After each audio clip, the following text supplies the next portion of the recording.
Pawai Seribuan Obor Tolak Bala yang diadakan masyarakat Kenegarian KKS Kecamatan Patamuan, Kabupaten Padang Pariaman, Sumatera Barat, bergerak dari Surau Sawatuko menuju Masjid Raya Kotomambang, Kampung Tanjung.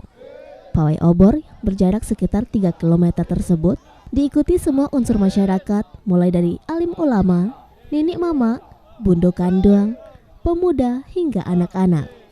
Dalam pawai obor tolak bala kali ini, masyarakat juga melibatkan pemerintah nagari setempat karena ratik tolak bala di daerah tersebut sudah menjadi tradisi turun-temurun, hampir tiap minggu diadakan, namun dalam skala kecil, tidak melibatkan masyarakat banyak.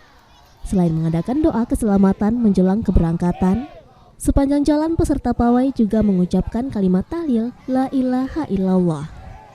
Menurut Uli Nagari KKS Khairunnas, pawai obor ratik tolak bala itu bertujuan untuk keselamatan dan keamanan daerah setempat dari mara bahaya menjelang akhir tahun 2022 dan tahun 2023 nanti. Pawai obor tolak bala diakhiri dengan makan bersama dan tausiah di Masjid Raya Kotomambang.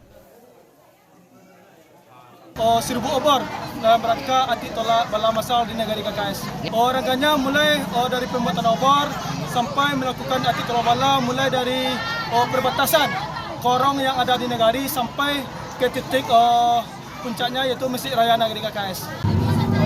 Alim ulama itu kan mengadakan anti tolak bala itu kan setiap minggu, setiap hari Selasa.